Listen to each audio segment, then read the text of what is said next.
በስመ አብ ወወልድ ወመንፈስ ቅዱስ አሐዱ አምላክ አሜን። በስመ አብ ወወልድ ወመንፈስ ቅዱስ አሐዱ አምላክ አሜን።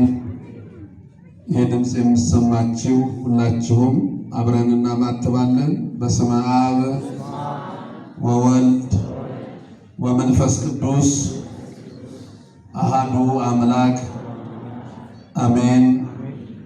በሰማያዊው ሥርዓት እግዚአብሔርን የምታገለግሉ ሊቃውንተ ቤተ ክርስቲያን፣ አይንተ እግዚአብሔር፣ አበው ካህናት፣ ላይካነ ምስጢር ወንድሞች ዲያቆናት፣ መምህራነ ወንጌል፣ የእመቤታችን የቅድስት ድንግል ማርያምን ልጅ መድኃኔ ዓለም ኢየሱስ ክርስቶስን ደጅ የምትጠኑ ኦርቶዶክሳውያን አባቶች፣ እናቶች፣ ወንድሞች፣ እህቶች፣ ሕፃናት፣ የቤተ ክርስቲያን የስስት ልጆች፣ የሰንበት ተማሪዎች ሁላችሁም በልዑል እግዚአብሔር ፍጹም ሰላም እንደምን አመሻችሁ?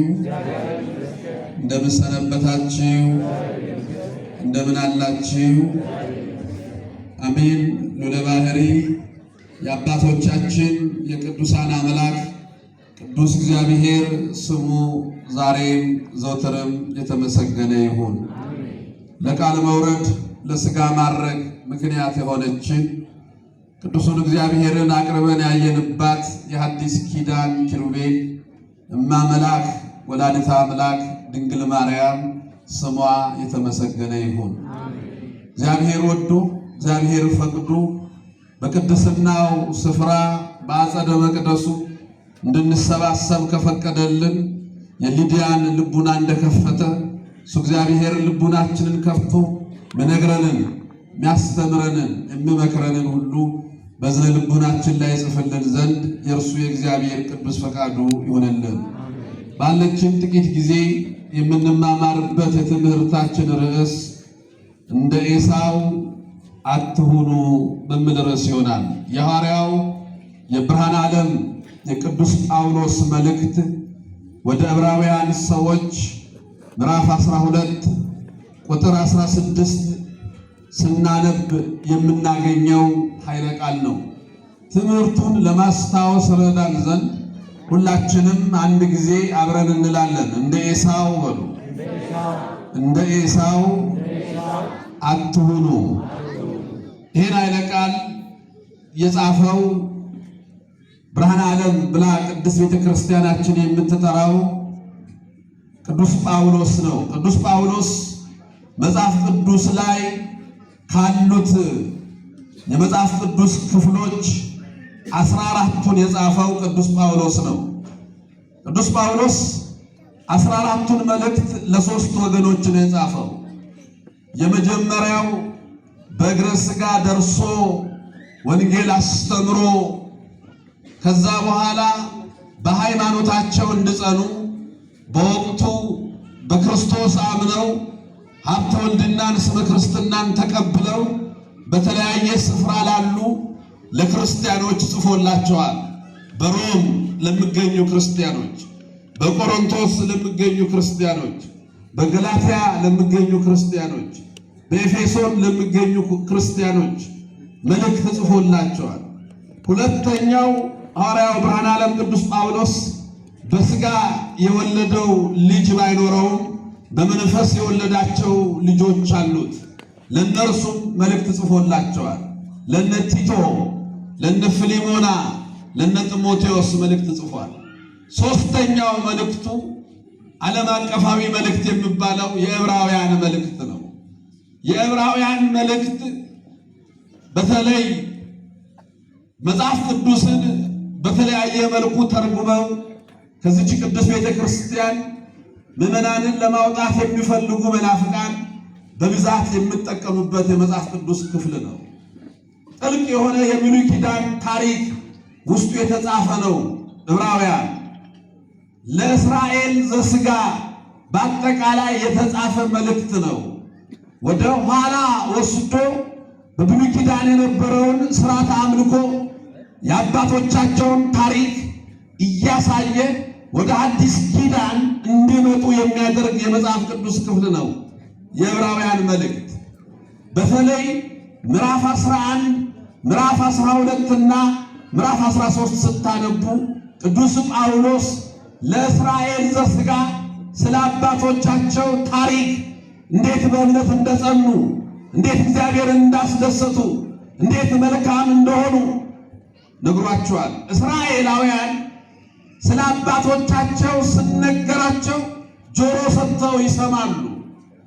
ክርስቶስ ሲያስተምር እንደምታስታውሱት በዮሐንስ ወንጌል ምዕራፍ 8 ላይ አብርሃም ቀንን ለማየት ወደደ፣ አየም፣ ደስ አለውም ብሎ ሲናገር ይሄ ገና 30 ዓመት ጎልማሳ ነው፣ እንዴት አብርሃም አየኝ ብሎ ይናገራል? አብርሃምን አየሁት እንዴት ይላል ብለው አንስተው ነበር እስራኤላውያን። ክርስቶስ እንዲህ ብሏቸዋል፣ እውነት እውነት እላችኋለሁ አብርሃም ሳይወለድ እኔ ነበርኩ አለ። አብርሃም አምላክ እሱ ነው። አብርሃም ሳይወለድ ነበርኩ አላቸው።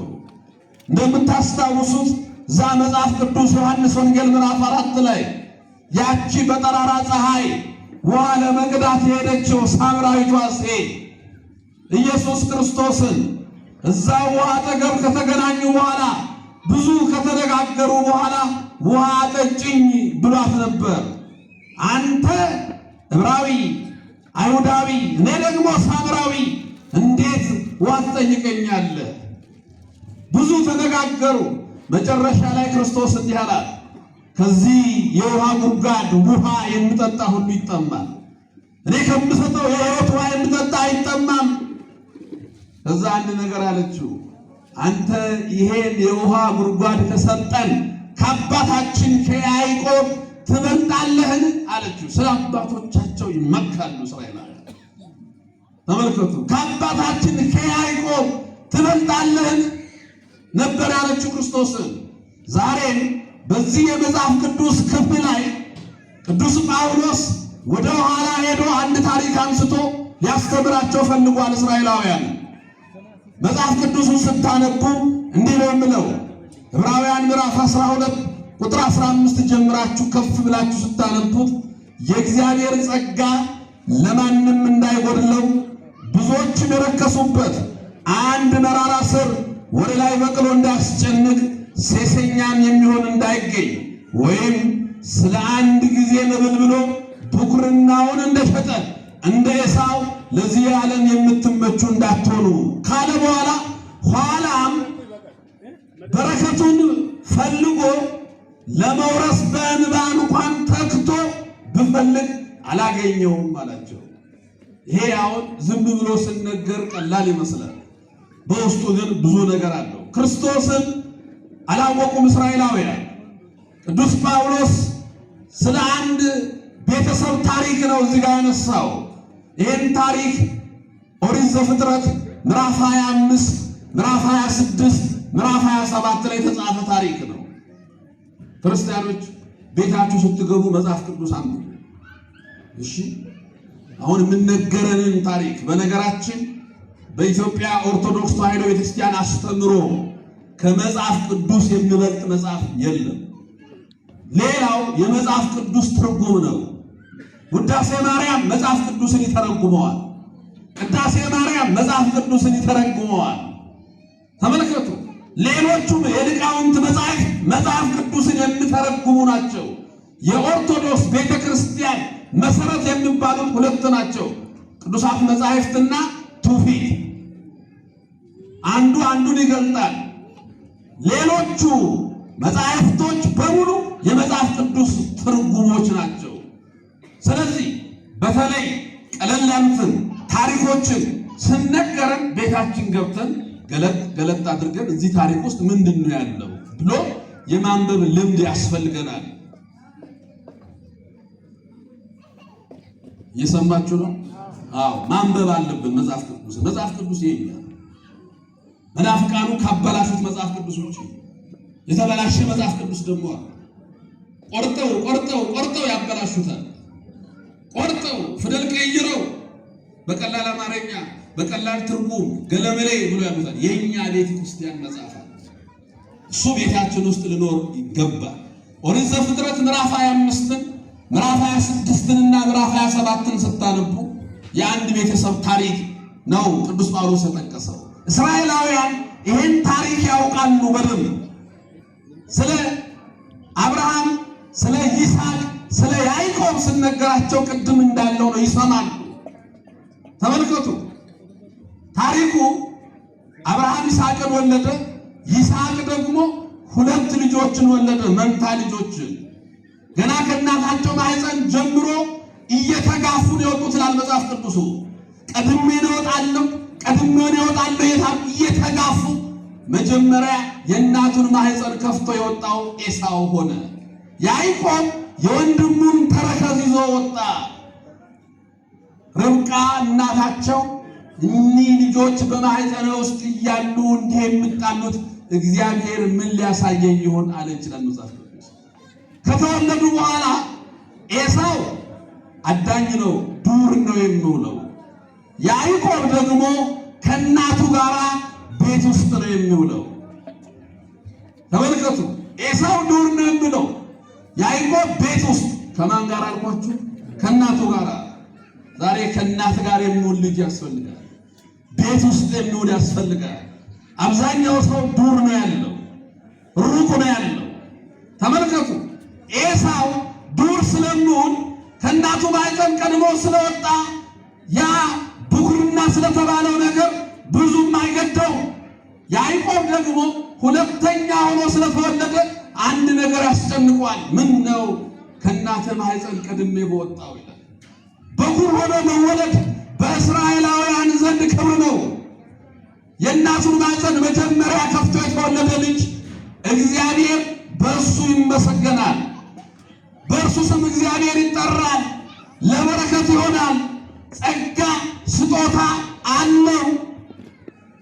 ይህን ስላጣ ያዕቆብ ሁል ጊዜ ረፍት ነሳዋል፣ እናቱን ያማክራል። እንዴት በኩር መሆን ይቻላል? በነገራችን ላይ ሳይወለዱ በኩር መሆን ይቻላል? አንድ ሰው 3ኛው ነው ተወልዶ ከተወለደ በኋላ እንዴት ሆኜ በኩር መሆን ይችላል ብሎ ማሰብ ይችላል? ያዕቆብ ግን ያስብ አልፏል አላለም ጊዜው። ተመልከቱ፣ በቃ አንዴ ኤሳው ቀድሞ ተወልዷል፣ እኔ ከዚህ በኋላ በኩር አይደለሁም ብሎ ዝም ብሎ አልተቀመጠም። ለሚያምን ሁሉ ይቻላል መጽሐፍ። ያዕቆብ እናቱን ያማከር ነበር። ምን ይሻለኛል? ብኩርናውን እኮ ኤሳው ወሰደው። ተጋፍተን ነበር፣ ቀድሞ ወጣ። ኤሳው በአንጻሩ ደግሞ ስለ ብኩርና ብዙም ቦታ የለው። መጽሐፍ ቅዱስን ስታነቡ ከዕለታት አንድ ቀን ይላል ያ ዱር የሚውለው ኤሳው ተርቦ አደናቶ ወደ ቤቱ ሲገባ ያዕቆብ የምስር ወጥ እየሰራ ተገናኙ። ሮጦ ገባና ታላቅ ነው ኤሳው፣ ወንድሜ ርቦኛል፣ ከምትሰራው የምስር ወጥ ላይ አብላኝ። ከምስር ወጥ ላይ ምን አድርገኝ? አብላኝ፣ ስጠኝ አለው። ያኔ ያዕቆብ ደስ አለው። ወንድሜ አይደለ እሰጥሃለሁ፣ ትበላለህ፣ አንተ ግን ብኩርናህን ስጠኝ።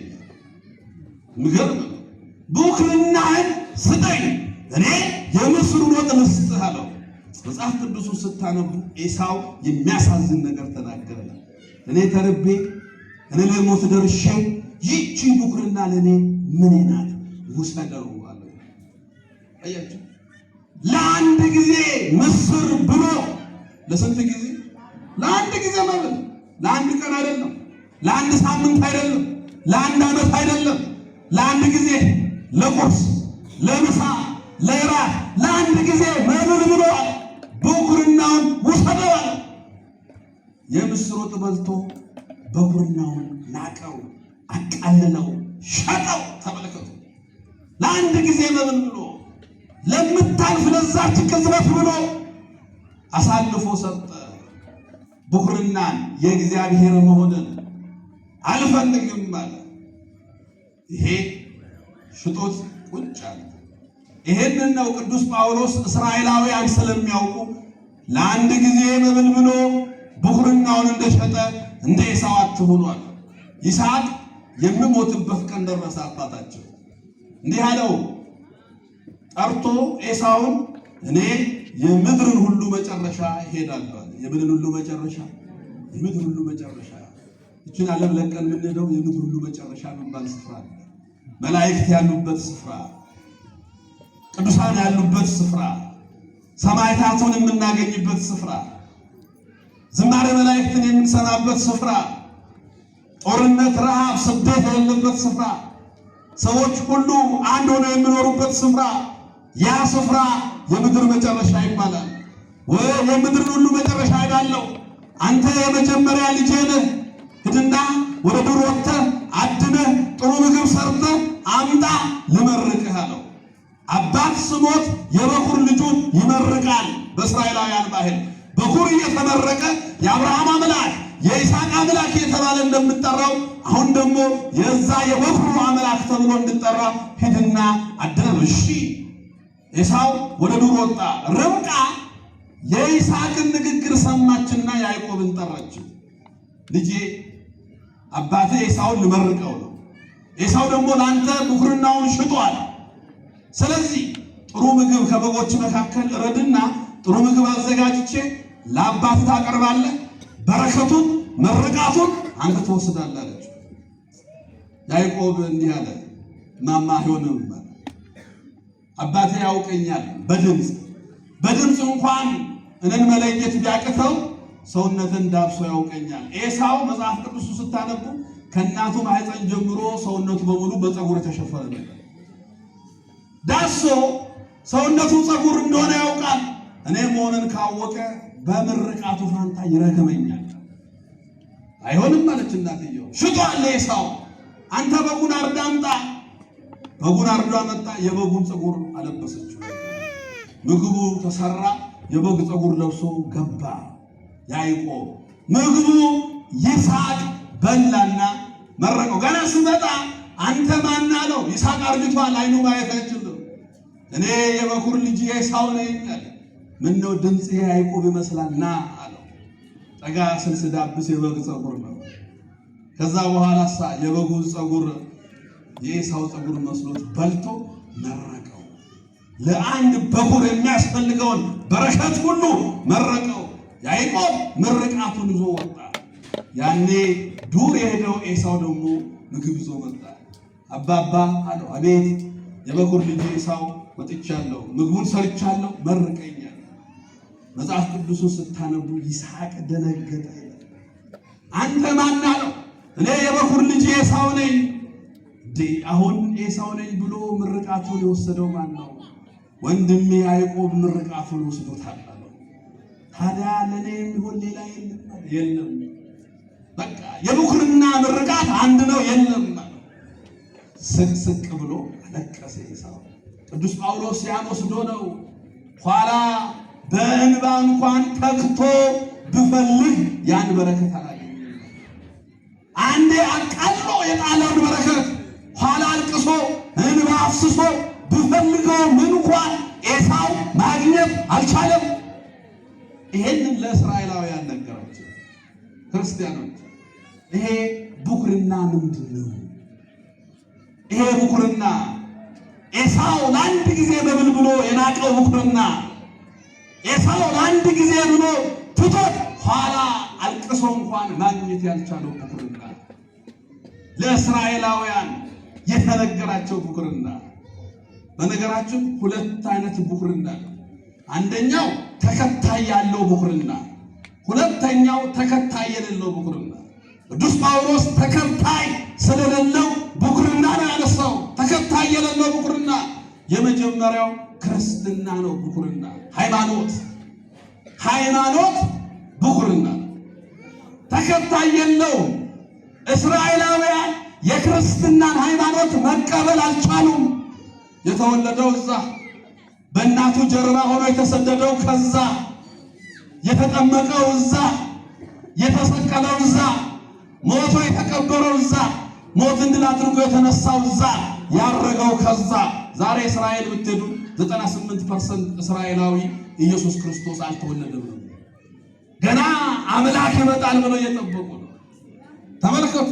ብኩርናቸው ንቀው ትተውት እንደ ኤሳው ለአንድ ጊዜ መብል ብለው ብኩርናውን እንደሸጠ ክርስቲያኖች ሃይማኖት ስንት ነው? ንገሩኝ። ሃይማኖት ስንት ነው? አንድ ነው። መጽሐፍ ቅዱስ ነው የሚለው። ተከታይ የለው፣ ቀዳሚም የለው። ለአንድ ነው ሃይማኖት። አንድ ሃይማኖት፣ አንድ ጌታ፣ አንድ ጥምቀት። ኤፌሶን 4:5 ላይ መጽሐፍ የሚነግረን ሃይማኖት አንድ ነው፣ በኩር ነው፣ ተከታይ የለው። ስለዚህ ብኩርናችሁን ሃይማኖታችሁን ጠብቁ።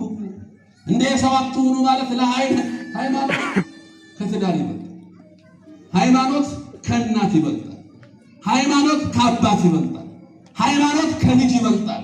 ሃይማኖት ከስልጣን ይበልጣል። ሃይማኖት ከዘር ይበልጣል። ሃይማኖት ከነገድ ይበልጣል። ሃይማኖት ከቋንቋ ይበልጣል። ከሃይማኖት የሚበልጥ ነገር የለም። ያንን አለማቃለል ብዙዎቻችን ሃይማኖት ስንል ሶስተኛ፣ አራተኛ፣ አምስተኛ ከዛም አልፎ ትርፍ ጊዜ ይመስለዋል። አይደለም። ብኩርና ነው፣ ስጦታ ነው። ተመልከቱ። ብኩርና እኛ አይደለንም የመሰረት ነው። ክርስትናን ለመሰረቱ ከምንሱ አታገኙ። ይሄ ቤት ማን ነው? ንገሩኝ። ይሄ ቤት ማን ነው? እዚህ የሚመለከው ማን ነው? እዚህ የሚቆረሰው ስጋዬ ማን ነው? እዚህ የሚቀዳው ደም ማን ነው? የእግዚአብሔር ቤት። ማንም ሰው ለመሰረቱ ማለት አይችልም። የክርስትናን ሃይማኖት የመሰረተው ኢየሱስ ክርስቶስ። እኛ ስለኛ ሃይማኖት ስንናገር እንዲህ ነው የምንለው። ከኛ ጋር ወንስ ክርስቶስ የመሰረታት። አይዟችሁ ተናገሩ። ክርስቶስ የመሰረታት፣ ሐዋርያት ያስተማሯት፣ አበው የጠበቋት፣ እኛ የተቀበልናት። እኛ ምን ያልናት? ተቀባዮች ነን። እኛ መስራቾች አይደለንም። መስራቹ ክርስቶስ ነው። ክርስቶስ የመሰረታት፣ ሐዋርያት ያስተማሯት፣ አበው የጠበቋት፣ እኛ የተቀበልናት። ለዚህ እኮ ነው ይሁዳ በመልእክቱ በምዕራፍ 1 ቁጥር 3 ላይ ለቅዱሳን አለ አንድ ጊዜ። ስንት ጊዜ?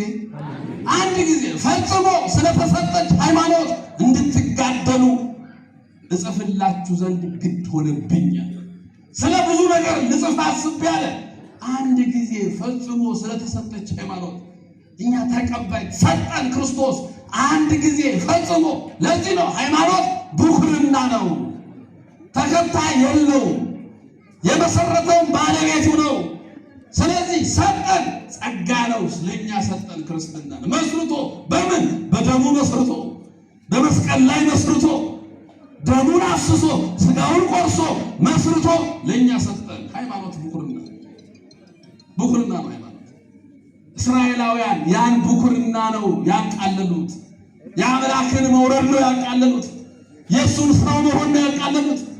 ለእነሱ ብሎ የሞተውን ሞት ነው ያቃለሉት። ያንን ትተው ነው ሌላ መንገድ ፍለጋ የሄዱት። እኛም ዛሬ ሃይማኖታችን እንዳናቃለን ክርስቲያኖች። ብዙ ሰው ዛሬ ከቋንቋው ሃይማኖቱን እያስበለጠ የመጣ ሰው አለ። ቋንቋ እያስበለጠ፣ ዘሩን እያስበለጠ፣ ስልጣኑን እያስበለጠ፣ ሀብቱን እያስበለጠ፣ ገንዘብ እያስበለጠ፣ እውቀት እያስበለጠ ሃይማኖት ለኔ ምን ናት የሚሉ ሰዎች ምንድነው ደግሞ ቤተ ክርስቲያን የምትሉ ምንድነው ለኛ ኦርቶዶክሳዊነት የሚሉ ሰዎች አሉ። ኤሳው እቺ ብኩርና ለኔ ምን ናት እንዳለው ክርስትና ለኛ ምናችን ነው የሚሉ ሰዎች አሉ። ሕይወታችን ነው፣ እስትንፋሳችን ነው፣ የመኖራችን ዋስትና ነው። ምናችን? ብኩርናችን። ያ ብኩርናችን ምንድነው? ሃይማኖታችን። በኩርናት ሃይማኖታችን ክርስቲያኖች ራሱ ክርስቶስ ሰጠን። እንዴ ጸጋ ነው፣ ስጦታ ነው። ኤሳው እኮ ብኩርና ተሰጥቶት ነው እምቢ አለ፣ አልፈልግም አለ፣ በምስር ወጥ ሸጠ። ክርስቲያኖች በዓለም አስተሳሰብ አትሽጡ። ክርስትናችሁ ዛሬ ታይቶ ነገ ለምጠፋው ነገር አትሽጡ። በረከት አለው። ጸጋ ስጦታ እንዳለ ሁሉ ለዛ ደግሞ በረከት አለ። የክርስትና የመጨረሻው በረከት ምንድን ነው? ምንነግረኝ ክርስቲያን የመሆን የመጨረሻው በረከቱ ስጦታው ምንድን ነው? የእግዚአብሔር መንግስት መውረስ እኮ ነው ወዳጄ። አሁን በዚህ ጨለማ ቁጭ ብለን የምንማረው የማንን መንግስት ለመውረስ ነው? የምናስቀድሰው የማንን መንግስት ለመውረስ ነው? የምንጾመው የማንን መንግስት ለመውረስ ነው? በክርስትናችን ስንገፋ ችለን የምንኖረው የማንን መንግስት ለመውረስ ነው? የእግዚአብሔርን መንግስት ተመልከቱ፣ መንግስት እግዚአብሔርን። ይሄን ደግሞ መጽሐፍ ይነግረናል። ነቢዩ ኤርምያስ እንዲህ ይላል፣ ትንቢተ ኤርምያስ ምዕራፍ 6 ቁጥር 16 ላይ በመንገድ ላይ ቁሙ። እስቲ በሉ በመንገድ ላይ ቁሙ። በምን ላይ ቁሙ? መንገድ ሃይማኖት ነው። መንገድ የዝንጀሮ መንገድ አለ፣ በዝንጀሮ መንገድ ሰው አይሄድ። የመኪና መንገድ አለ፣ በመኪና መንገድ መሄድ አይቻልም። የአውሮፕላን መንገድ ላይ መሄድ እንችላለን? አንችልም። የመርከብ መንገድ ላይ መሄድ እንችላለን? ባህር ላይ አንችልም። የኛ መንገድ አለ። በመንገድ ላይ ቆሙ። ክርስትና መንገድ ነው፣ ወደ እግዚአብሔር መንግስት የምንጓዝበት።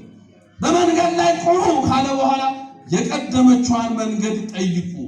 የትኛዋን መንገድ? የቀደመችዋን መንገድ ጠይቁ። መልካሚቷን መንገድ እወቁ። ምን በሉ? የቷን መንገድ? መልካሚቷን መንገድ። ከዛ በኋላ በእርሷ ላይ ተጓዙ ይልና መጨረሻ ላይ ለነፍሳችሁ እረፍት ታገኛላችሁ። እስቲ በሉ ለነፍሳችሁ እረፍት ታገኛላችሁ። ወዳጄ ክርስቲያን የሆነው በስጋ እንድንመቸን ሄደ እንዴ? ቻይና አደገች፣ አውሮፓ አደገች፣ አሜሪካ አደገች፣ ኢትዮጵያ አሁንም ኋላ ቀርነች። ምኑ ሰዎች አሉ እንዴ?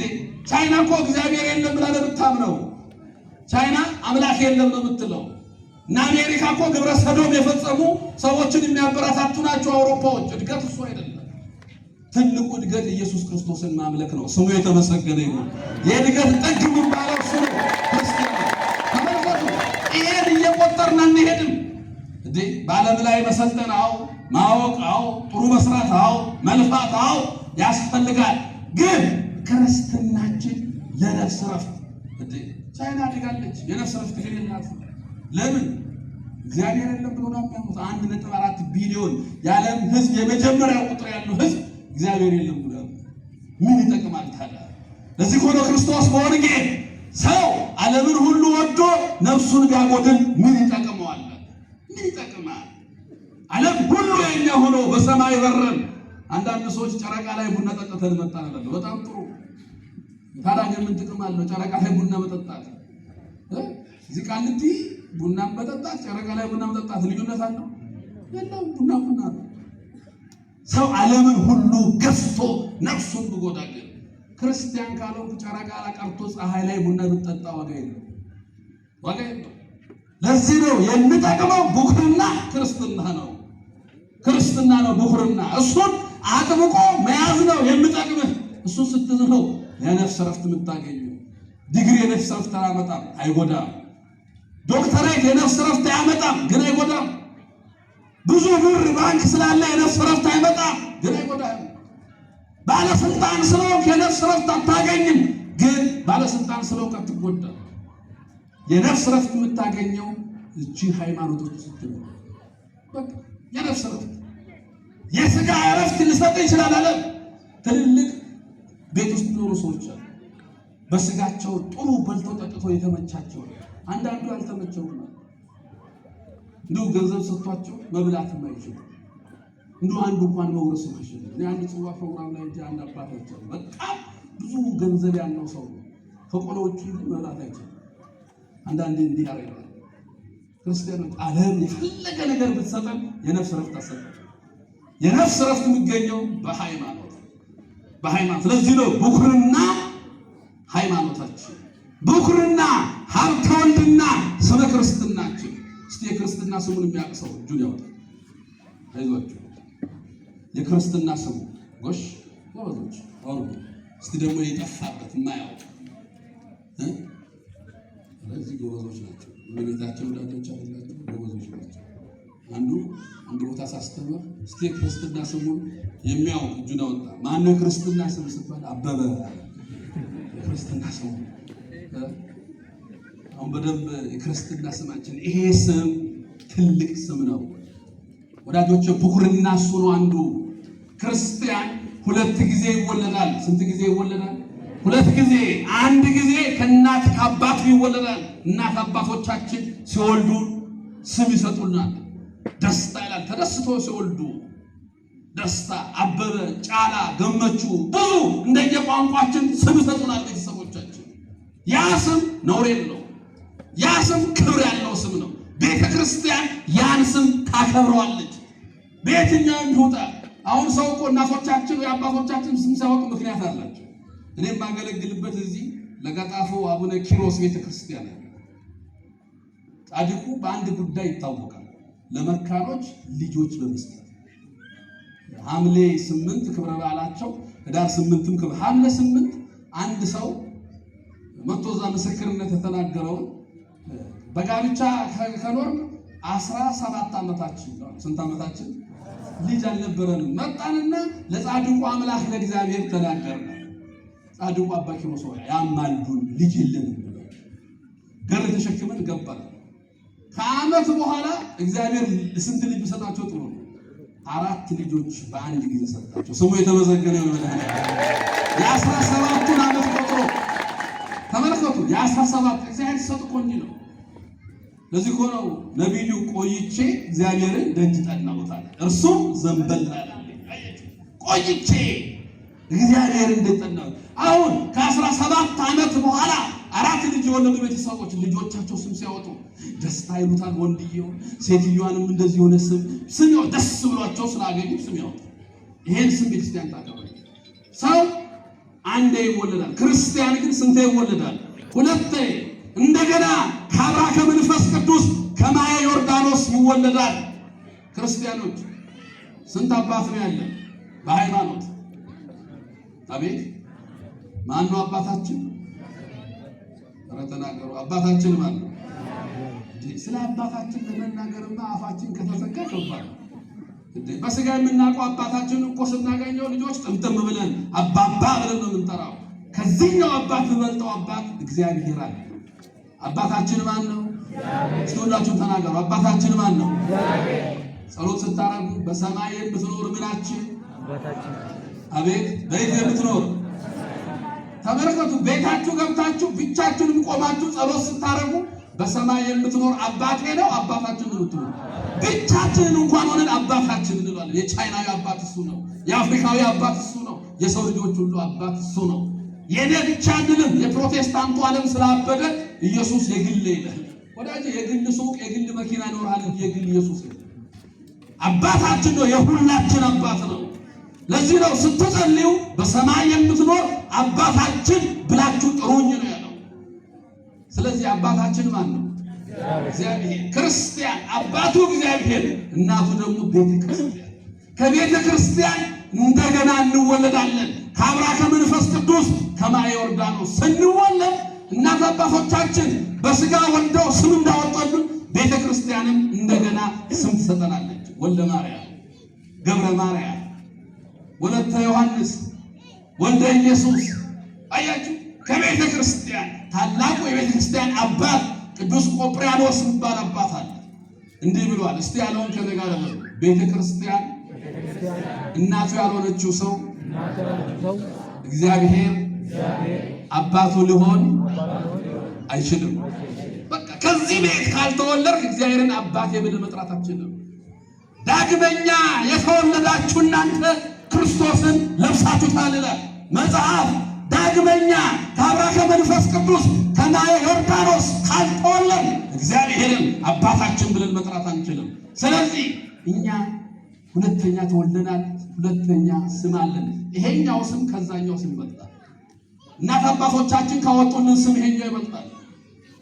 ስንወለድ በ40 እና በ80 ቀናችን የተሰጠን ስም እናት አባቶቻችን በቤት በጎረቤት በዘመድ ከወጣልን ስም ራሱ እግዚአብሔር በአባቶች በኩል የሰጠን ስም ይበልጣል። ይሄ ስም ብኩርናችን ነው እንዳልሸጠው። በቃ ብኩርና ሀብተ ወልድና ስመ ክርስትና ብኩርናችን ነው። ወልደ ማርያም የሚለው ስም ብኩርና ነው ወዳጄ። እንዳትሸጠው፣ እንዳትጥለው፣ እንዳትንቀው፣ እንዳትረሳው። ክህነት ስትቀበል በዚህ ስም፣ ትዳር ስትመሰርት ቤተክርስቲያን የምትጠራ በዚህ ስም። አሁን ካህን መንገድ ላይ አግኝቶ መስቀል ሲያሳልማችሁ አበበ ነው የምትሉት ወይስ የክርስትና ስማችሁ ነው የምትናገሩት? አያችሁ፣ በዛ ስም ነው የምትጠራችሁ። ሌላው ሰው ይሄን ዓለም ትተን ሞተን ስንቀበር የምንፈታው በዓለም ስማችን ነው በክርስትና ስማችን ነው? አብሮን የሚል ስም። አያችሁ፣ የክርስትና ስም ብኩርና ነው። ለዚህ ሆነ ኢየሱስ ክርስቶስ በጎቼ ያውቁኛል እኔም አውቃቸዋለሁ፣ እያንዳንዳቸውን በስማቸው እጠራቸዋለሁ። በቃ እግዚአብሔር የሚጠራን በዚህ ስም ነው። ሀብተውንና ስለ ክርስትናችን ብኩርናችን ነው። ክርስቲያን ብኩርናችን ነው። ይሄን እንዳንረሳው፣ ይሄን እንዳንንቀው፣ ይሄን እንዳንተው ሁሉ ጊዜ ገዳም ያሉ አባቶቻችን ጸልዩልን ስንል የክርስትና ስም ነው የምንናገረው። ታመን ጸልዩልን ስንል የክርስትና ስም ለምን? ብኩርናችን ነው። ዳግም በመወለዳችን ያገኘ ነው። ጥምቀት ስንት ጊዜ ነው? በቃ ብኩርና ነው ወዳጄ። ጥምቀት አንዴ ነው። አንድ ነው እግዚአብሔር ልጅ የምንሆነው። እሱም ብኩርና እንዳታቃለን። በሃይማኖት ውስጥ ያገኘነው ብኩርና ሀብተ ወልድና ስለ ክርስትናችን ብኩርናችን ነው። ኦርቶዶክሳውያን እስቲ አንድ ጥያቄ ልጠይቃችሁ። አባታችን ማን ነው ብለናል? እናታችን ማን ናት ብለናል? ቤተ ክርስቲያን። እናታችን ቤተ ክርስቲያን፣ እግዚአብሔር አባታችን ብለን እኛ ታዲያ ለምንድን ነው የብዙ እናት ልጆች? እኛ ታዲያ ለምንድን ነው የብዙ አባት ልጆች? እኛ ለምንድን ነው ታዲያ በነገድ በዘር በቋንቋ የተከፋፈልን? እኛ ታዲያ ለምንድን ነው የምንገዳደለው? ያው ኦርቶዶክሶች ሆነ ሌላውን ተውት፣ ሌላውን ተውት። ከዚህ ከአብርሃ ከመንፈስ ቅዱስ ከማየ ዮርዳኖስ ያልተወለደውን ተውት። እግዚአብሔርን አባት የሚባለን ተውት። እኛ ለምን እንለያያለን ወገኖቼ? እኛ በዘር፣ እኛ በነገድ፣ እኛ በቋንቋ፣ እኛ በሰፈር በስጋ እዛ ያለው ወንድሜና በመንፈስ እዚህ ያለችው ፊትን እኩል አድርጌ ማየታል። እንደውም ይሄኛውን ማስበለጥ ነበር። እኛ እኮ ሄደን እናስበልጥ። አሁን እኮ ከፍተን የተራበ ሰው እንኳን መንገድ ላይ አግኝተን ለመመጽወት አንተ የት ሀገር ሰው ነው? ክፋታችን ክርስቲያን ይሄ ብኩርናችንን እየሸጥን ነው። ሀብተ ወልድና ስለ ክርስትናችንን እያቃለን ነው። ክርስቲያን ከሆነ የበለጠ አድርግለት። ዘሩ፣ ነገዱ፣ ቋንቋው፣ ወገኑን ተው። ዳግመኛ ስትወለድ ከማይጠፋ ዘር ተወልደሃል አንተ። እኛ አሁን ከማይጠፋ ዘር ተወልደናል። የመንግስተ ሰማያት መንገደኞች ነን እኛ። ስለዚህ ሃይማኖት ብኩርና፣ ሃይማኖት ሀብተ ወልድና ስለ ክርስትናችንን ጠብቀን ያዛል። ሌላው ብኩርናችን እመቤታችን። እስቲ እመቤታችን ነው። እመቤታችን እስቲ አምላክ ነው። እስቲ ወላዲተ አምላክ ነው። እስቲ አዳም ተስፋ ነው። እስቲ የሔዋን ካሳ ነው። እስቲ የሕያዋን እናት ነው። አንዷ ብኩርናችን እሷ ናት። ዓለም ዛሬ ሊያሳጣን የሚፈልገው ብኩርና እማምላክ። ተመልከቱ፣ ብኩርና ስጦታ ማለት ነው ብለናል። ሃይማኖት እሱ ነው የሰጠን። ሀብተ ወልድና ስመ ክርስትናን የምናገኘው ከሱ ነው። ድንግል ማርያምን የሰጠን መድኃኔዓለም ነው። ስሙ የተመሰገነ ይሁን። አመስግኑ እስቲ። የሰጠን እሱ ነው። ዛሬ የተሰበሰብን እኛ ማመልከቻ ጽፈን ኢየሱስ ክርስቶስ ሆይ ድንግል ማርያም የምትባል እናት ስጠን ብለን ነው የሰጠን አይደለም? እሱ ነው የሰጠን። ጸጋችን ስጦታችን አድርጎ እማምላክን የሰጠን እርሱ ክርስቶስ ነው።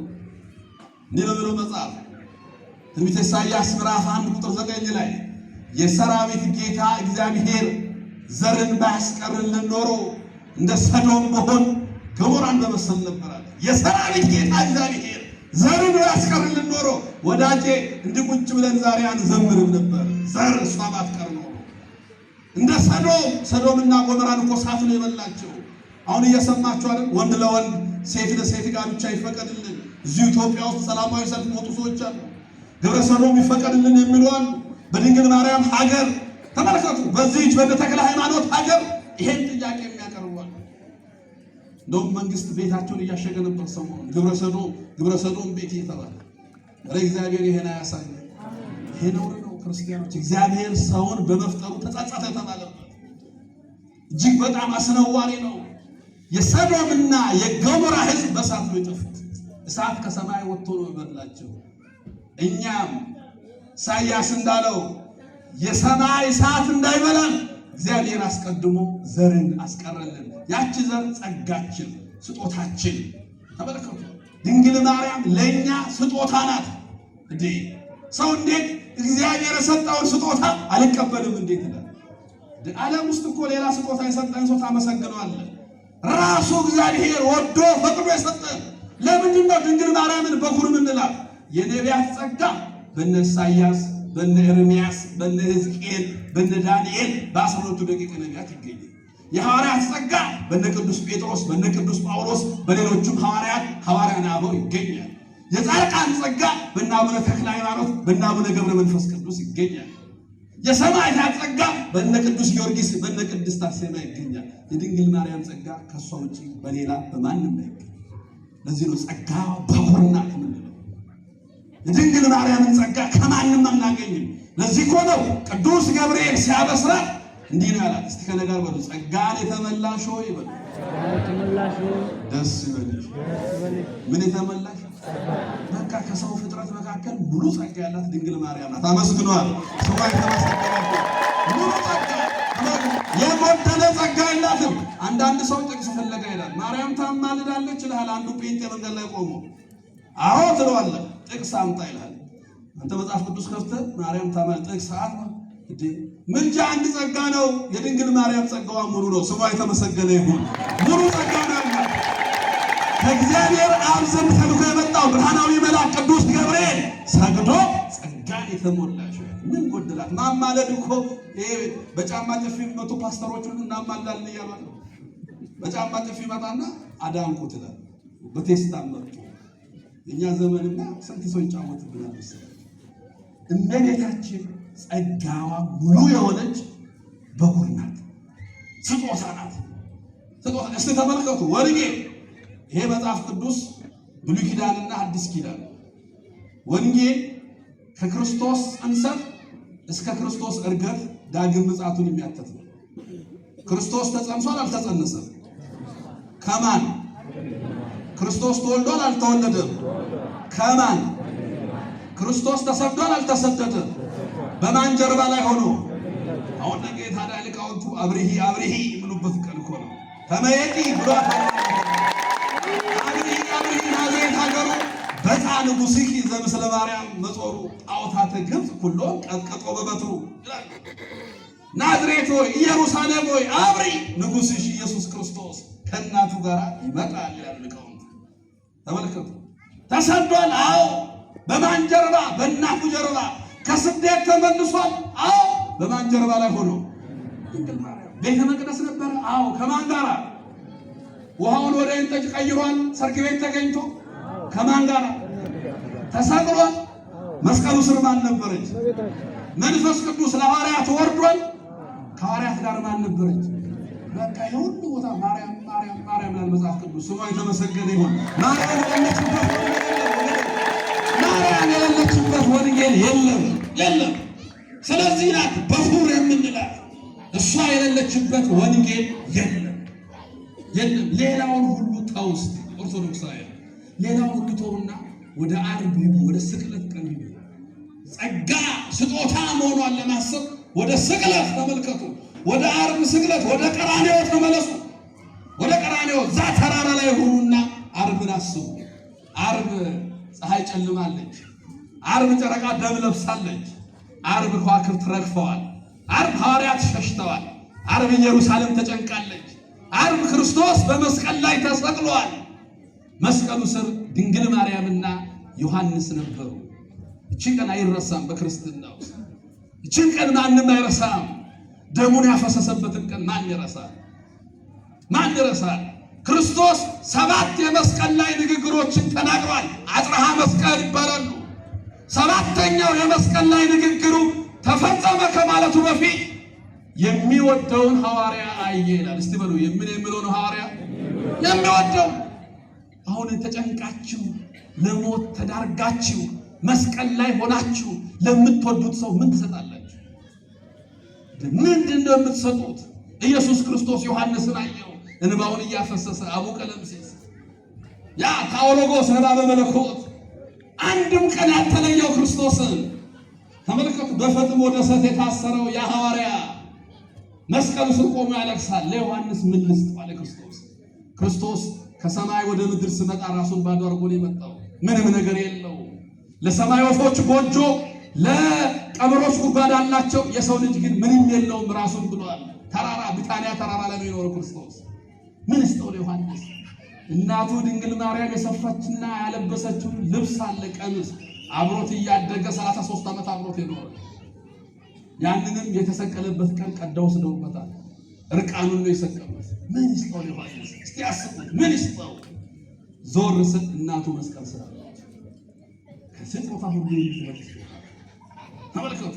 ቅድም ካላቸው ከሰማይ ከምድር የምትበልጥ ስጦታ ወዳጄ፣ ሚሊዮን ብር ከምትሰጥህ ወዳጄ፣ የፈለገ ክብር ከምትሰጥህ የምትበልጥ ስጦታ የአምላክ እናት፣ ያቺ የአዳም ተስፋ፣ ያቺ ሔዋን አልቅሳ መልሳ ያገኘቻት እናት መስቀሉ ስር ነበረች።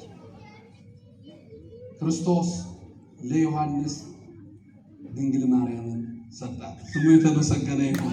ተመልከቱ፣ ክርስቶስ ትልቁን ስጦታ ዮሐንስ እኛን ወክሎ ዛሬ ስደቷን የምናስበውን ወክሎ ዛሬ ስሟን የምንጠራውን ወክሎ ዛሬ ውዳሴ ማርያም የምንደግመውን ወክሎ ዛሬ ታምረ ማርያም የምንሰማውን ቅዳሴዋን የምንቀድስ የምናስቀድሰውን ሰዓታቷን የምንቆመውን ጽጌ ማህሌተ ጽጌውን የምናደርሰውን ወክሎ ዮሐንስ በዛ በቀራንዮ ተራራ ድንግል ማርያምን ጸጋ፣ ሀብት፣ ስጦታ አድርጎ ተቀብሏል። ስሙ የተመሰገነ ይሁን።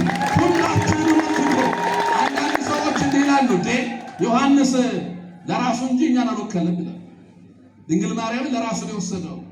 ሊቀ ነቢያት ሙሴ በሲና ተራራ 570 ጊዜ ከእግዚአብሔር ጋር ተነጋግሮ የቃል ኪዳኑን ታቦት የተቀበለው ለራሱ ነው? ለሁሉም ነው? ለሁሉም ነው። ሙሴ ሁሉንም ወክሎ የቃል ኪዳኑን ታቦት እንደተቀበለ ሁሉ አማናዊያታን ታቦት ድንግል ማርያምን ዮሐንስ እኛን ወክሎ ተቀብሏል። ስሟ የተመሰገነ ይሁን። ሁላችንን ስጦታችንን እናታችንን ድንግል ማርያምን ዮሐንስ እኛን ወክሎ ተቀብሏል። ወዳጄ ይሄንን አሁን ወደ ቤት ስትሄዱ ነገ አንግሳችሁ ቤታችሁ ስትገቡ ባዶ እጃችሁን አትገቡ። ማንን ይዛችሁ ነው የምትገቡት? አመስግኗታ። ባዶ እጅ አይገባ። ወዳጄ ባዶ አዳራሽ ሄደህ ስትገባም ባዶ ነው፣ ስትወጣም ባዶ ነው። ምን ይዘህ ትገባለህ? ምን ይዘህ ትገባለህ? እዚህ መተህ ቁስቋም ማርያም ጸበሉን ተው፣ በረከቱን የቅዳሴውን በረከት ተው። ነገ ወደ ቤት ስትገባ ስሟ ስንቅ ነው የቤት እያልክ ትገባለህ። ስሟ የተመሰገነ ይሁን። ስሟ ብቻ የሚነቃል እሷን ይዘህ ወደ ቤት ትገባለህ። ማን ነው መጥቶ ድንግል ማርያም ፊት ቆሞ አልቅሶ ያጣ ሰው ማን ነው? ቅዳሴ አትችልም አባ ሕርያቆስ፣ መቀደስ አትችልም። እስቲ ዛሬ ቀድስ ቆመ ቅዳሴ ለመቀደስ ቅዳሴ ትምህርት የለውም አባ ሕርያቆስ። እመቤቴ ሆይ ምን ይሻለኛል? ዳሰሰችው፣ ባረከችው። ገባ ቤተ መቅደስ። ጎሳ ልቤ ቃለ ሰናየ፣ ልቡናዬ በጎ ነገርን አወጣ ብሎ ከዳዊት መዝሙር ወስዶ ዛሬ ቤተ ክርስቲያን የምትጠቀምበትን ቅዳሴ ማርያምን በአንድ ቀን ድንግል ማርያም ገለጠችለት። ስሟ የተመሰገነ ነው። ስሟ የተመሰገነ ነው። ቆመ ድንግል ማርያምን ምን ነው እመቤቴ ብቻ ብሏት ሙልት በአንድ ጊዜ። አባ ጊዮርጊስን ታስታውሱት? አባ ጊዮርጊስ ዘጋስጫ ትምህርት አይገባውም፣ ስማር አይገባው። መምህሩ ሰረቀ ብርሃን አባትየው ጋር ወስዶ የአባ ጊዮርጊስ አባት ጋር ይሄ ልጅ ትምህርት አይገባውም፣ ቤት ይቀመጥ። አባትየው በፍጹም ትምህርት ካልገባው ለተማሪ እዛው ዱቄት ይፍጭ እንጂ የኔ ቤት አይመለስም። አባ ጊዮርጊስ ተመልሶ ከተማሪዎቹ ጋር ሆኖ ድንግል ማርያምን ያነጋገር። እንደ ቤት ሆይ ለኔ ትምህርት ማይገባኝ ምን ሆኜ ነው ይላል። አንድ ቀን ቤታችን ተገልጣ ባረከችው። አባ ጊዮርጊስ ዘጋስጫ ኢትዮጵያዊው ቄርሎስ እመቤታችን ስትባርከው እነ መጽሐፈ ምስጢርን ቤተክርስቲያን ዛሬ የምትቆምበትን መጽሐፈ ሰዓታትን እና አርጋኖንን ሌሎችንም መጽሐፍት ሁሉ በአንድ ጊዜ የደረሰው ድንግል ማርያም ስለባረከችው ነው። ስሟ የተመሰገነ ይሁን። ስሟ የተመሰገነ ይሁን። እመቤታችን በእውነት ስሟ የተመሰገነ ይሁን። አያችሁ፣ በአንድ ጊዜ በረከት። ተረጋጉ። ድንገት የሚያመው ሰው ይኖራል። ምዕመናን ተረጋጉ። ሰይጣን እንዳይሰማ ቀስ አድርጎ ዞር ያደርጋል። አባ ጊዮርጊስ በአርጋኖን መጽሐፋቸው ምን ብለዋል መሰላችሁ? ከነጋር ናችሁ? እስቲ ከነጋር በሉ። አባ ጊዮርጊስ ያለውን በሐሙስ አርጋኖን ላይ እንዲህ አለ። ከነጋር በሉ ሁላችሁ። እመቤቴ ቅድስት ድንግል ማርያም ሆይ ሰይጣን ከሁሉ በላይ አንቺን ይጠላሻል። ለምን ብባል ከአንቺ የተወለደው ክርስቶስ አናቱን ብሎ ስለገደለው ክርስቶስ ስሙ የተመሰገነ ይሁን። እመቤታችንን ይጠላል። ለዚህ ነው ክርስቲያኖች ፊቷ ቆማችሁ ከለመናችሁ እንደነ አባ ጊዮርጊስ እንደና ባህሪያቆስ በአንድ ጊዜ መባረክ ይመጣል። ለዚህ ነው እመቤታችን ጸጋ ስጦታ ብኩርናችን ናት። እስቲ እመቤታችንን ላለመቀማት እንሞክር። እመቤታችን እንዳትወሰድብን እንጣ። ድንግል ማርያም ደስ ይበልሽ፣ የአምላክ ጸጋ የሞላብሽ፣ ከማህፀንሽ በኩሩ ፍሬ ያድነናል እስከዛሬ የሚል የፕሮቴስታንት መዝሙር አለ። አሁን ያልኩትን ሰምታችኋል? የምን መዝሙር ነው ያልኳችሁ? የፕሮቴስታንት። በደንብ ስሙ። የፕሮቴስታንት ድንግል ማርያም ደስ ይበልሽ ይላል። አሁን ልመጥቁን እኮ ነው ሊወስዱ። ድንግል ማርያም ደስ ይበልሽ፣ በጣም ጥሩ፣ የአምላክ ጸጋ የሞላብሽ። ይሄን ካመኑ እንዴት አታማልድም ይላል። ተመልከቱ። የአምላክ ጸጋ ሙሉ ናት ካሉ ምንጃ እንዴት ይከለክሏታል? የአምላክ ጸጋ የሞላብሽ ነውና ከማህፀንሽ በኩሩ ፍሬ ያድነናል እስከዛሬ። ተመልከቱ። አንቺ ከወለድሻቸው ልጆች መካከል የመጀመሪያው ልጅሽ ነው የሚያድነን። ሎቱ ስብሐት። እመቤታችን ሌላ ልጅ ወልዳለች ይላል። ሰይጣን እንኳን ይሄን አይልም ደፍሮ፣ ሰይጣን እንኳን ይሄን ችሎ አይመሰክርም። ክርስቲያኖች እመቤታችንን ቀስ ብለው አመሳስለው ሊወስዱብን የመጡ ሰዎች አሉ። ተጠንቀቁ። መዝሙሮቻችንን መርምሩ። ውስጡን ማየት ያስፈልጋል። እንዴ እስቲ እዚህ ደብር አለቃው ወንበር ላይ ሌላ ሰው መቀመጥ ይችላል? ይችላል? የሊቀ ጳጳሱ መቀመጫ ላይ ሌላ ሰው መቀመጥ ይችላል? የቅዱስ ፓትርያርኩን መቀመጫ ላይ ሌላ ሰው መቀመጥ ይችላል? በዓለም እንኳን ውሰዱ። የጠቅላይ ሚኒስትሩ ቢሮ ገብቶ የጠቅላይ ሚኒስትሩ ወንበር ላይ ሌላ ሰው መቀመጥ ይችላል? ይሞክሯ፣ ይቀምሳታል። አይችልም። ታዲያ ምድራውያን ሰዎች ይሄን አይል ክብር ካላቸው እንዴት ነው አምላክ ባደረበት ማህፀን ፍጡር የሚያድረው? እንዴት ነው? 7-9 ወር ከ5 ቀን በማህፀኗ ክርስቶስ አድሯል። እንዲህ ነው ብለው ሕዝቅኤል ወደ ምስራቁ ወደምመለከተው ወደ መቅደሱ በር አመጣኝ። ተዘግቶ ነበረ። እንዲህ አለኝ፣ ይህ በር ተዘግቶ ይኖራል፣ ሰውም አይገባበትም። እስቲ በሉ፣ ሰውም አይገባበትም። የሰራዊት ጌታ እግዚአብሔር ገብቶበታልና ስሙ የተመሰገነ ይሁን። ሰው አይገባበትም። ወደ ምስራቁ ወደ መቅደሱ በር አመጣኝ። ሰው ያልገባበት መቅደስ ምድር ላይ የለም። አማናይቷ መቅደስ ድንግል ማርያም የማትፈርሺ መቅደስ ስለሻላት አባ ኤፍሬም በቀዳሚ ውዳሴ ማርያም ሰው ያልገባባት መቅደስ እመቤታችን። ስለዚህ ኦርቶዶክሳውያን ድንግል ማርያም በኩርናችን ናት፣ ስጦታችን ናት። እሷን እንዳናጣ። በነገራችን ውጭ ያሉ ውስጥ አይደለ ውስጣችንም ይኖራሉ። በተለይ ወጣቶች በዩቲዩብ በቲክቶክ በሌሎችም ሶሻል ሚዲያ እናስተምራቸዋለን የሚሉ ሰዎች የቤተ ክርስቲያን መምህራን መሆናቸውን አረጋግጡ። እኔ ባለፈው 1 ሳምንት በፊት አንድ ቦታ ሳስተምር ከትምህርት በኋላ አንዲት ልጅ ዋትስአፕ አምጥታ አሳየች።